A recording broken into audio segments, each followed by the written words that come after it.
Shabbat Shalom, Shalom Aleichem. Diz a palavra de Gênesis: assim os céus, a terra e todo o seu exército foram acabados.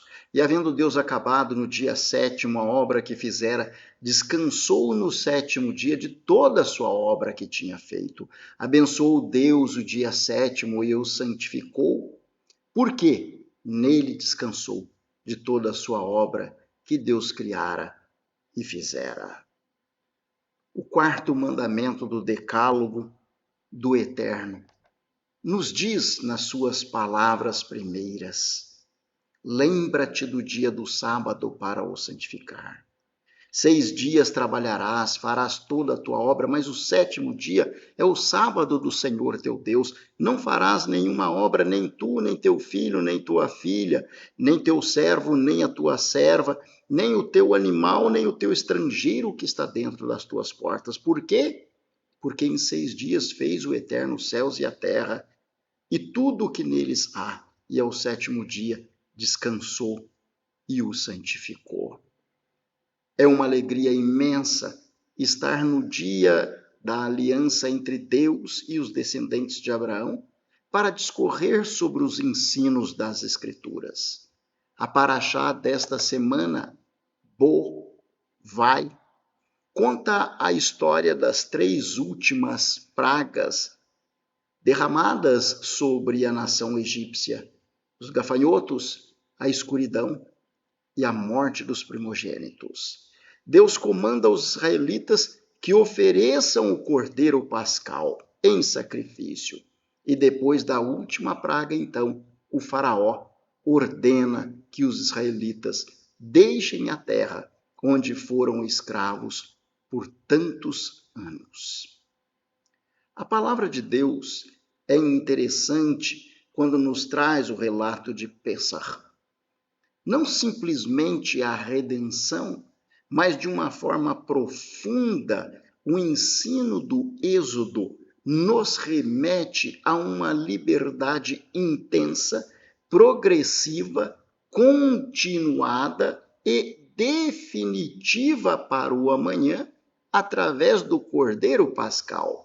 Não a sombra de outrora, não pelo sangue que foi passado na verga das portas quando o anjo da morte passava por cima.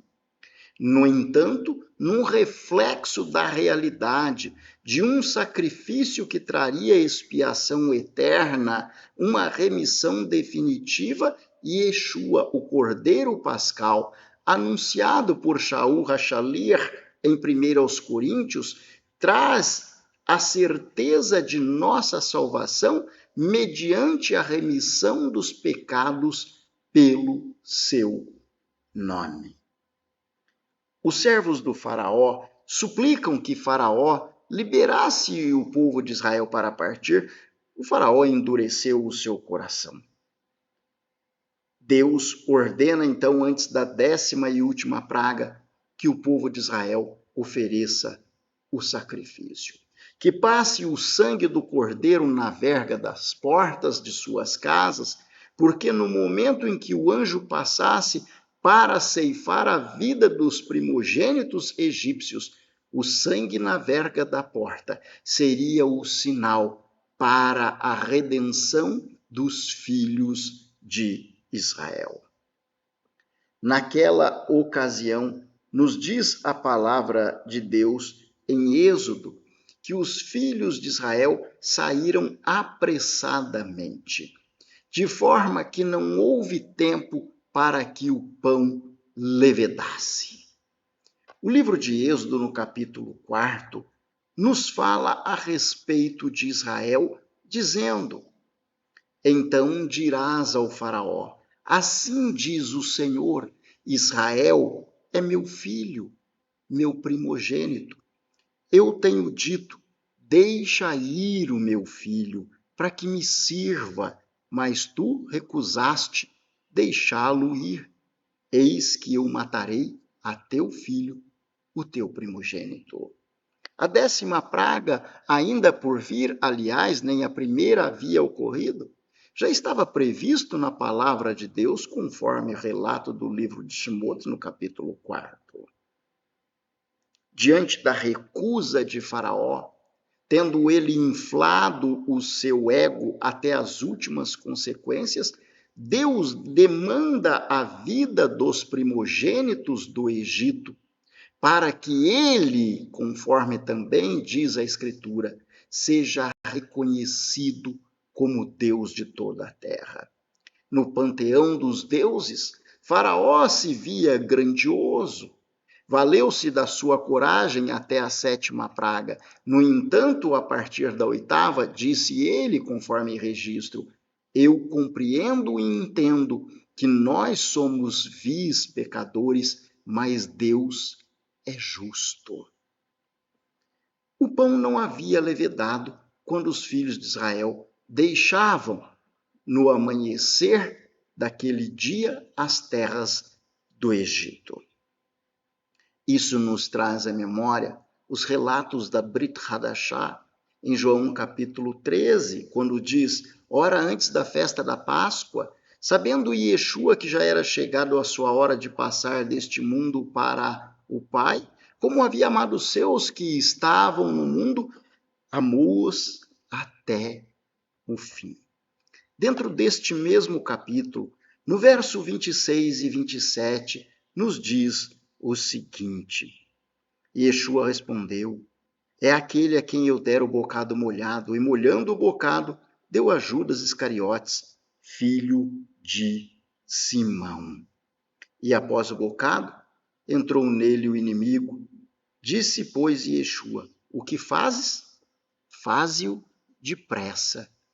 Essa pressa te lembra o quê? Senão a agilidade e rapidez com que os filhos de Israel procuraram demonstrar na sua saída para o Egito, conforme o relato escriturístico. De forma que nem o pão levedou. Eles saíram apressadamente, nos fala o livro de Êxodo. O pão não levedado traz à mente um só. Yeshua, nosso Mashiach. Ele disse, eu sou o pão que desceu do céu.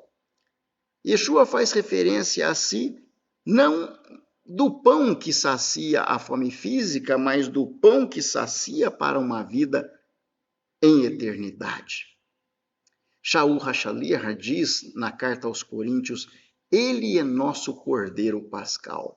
O sacrifício realizado depois de tanto tempo de escravidão, em que os filhos de Israel, o primogênito de Deus, te traz também à memória Yeshua como primogênito e unigênito, deixavam as terras do Egito apressadamente. As sandálias que não se envelheceriam nos seus pés, cajado nas mãos e o pão não levedado.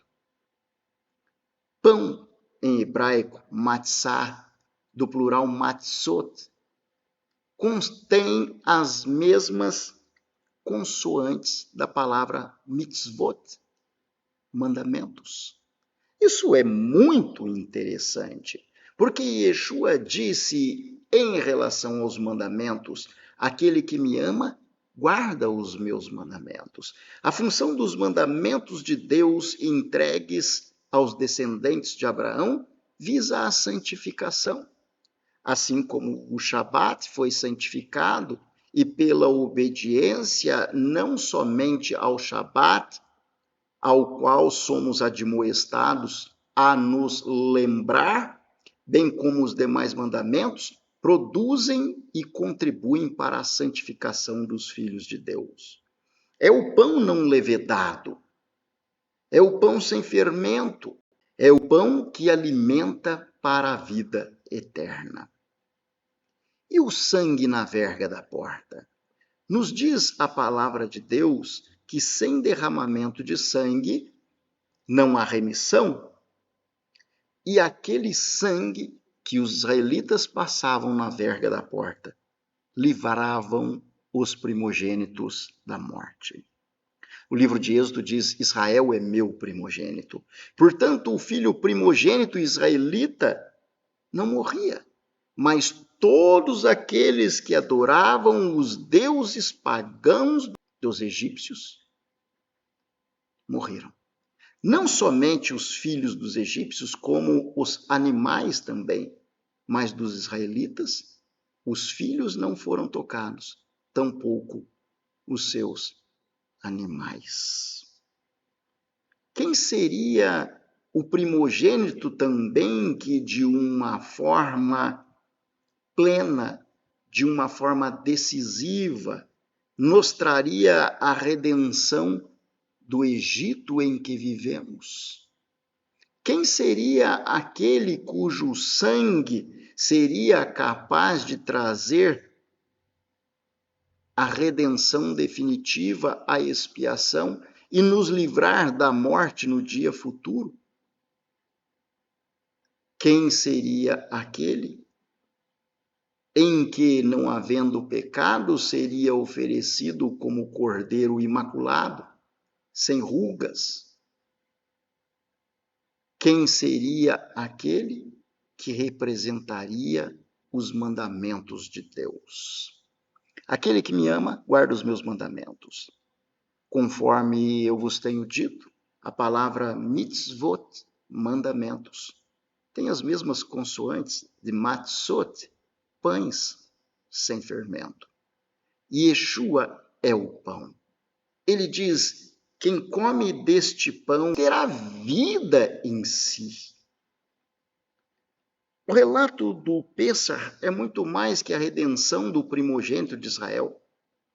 O livro de Oséias diz: do Egito chamei meu filho. De onde saiu o primogênito de Abraão, senão das terras do Egito, depois de tantos anos de escravidão? E de onde chamou Deus aquele cujo nome, Yeshua, significa salvação, quando este, perseguido por Herodes, foi levado às terras que outrora serviram de cativeiro aos descendentes de Abraão, mas Deus o chamou de lá. A palavra de Deus, muito embora nos pareça sombra, é na realidade o fato que comprova a veracidade e messianidade de Yeshua, nosso Mashiach. Por isso, nos exorta o livro de Shemot a ensinar nossos filhos, a fazê-los lembrar da redenção. E quando os primogênitos perguntarem, devemos ensiná-los que o legado do ensino sobre redenção, remissão, vida e salvação remete não somente ao Êxodo, mas de uma forma profunda à liberdade que alcançamos no Mashiach. Que o Eterno possa nos abençoar sempre. Shalom Aleichem Lehitraot. Até a próxima oportunidade. A Congregação Israelita da Nova Aliança em Curitiba agradece à Rede Super de Televisão e à direção da PIB Curitiba por esta oportunidade, certos de que o Eterno nosso Deus abençoará aqueles que abençoam o seu povo Israel.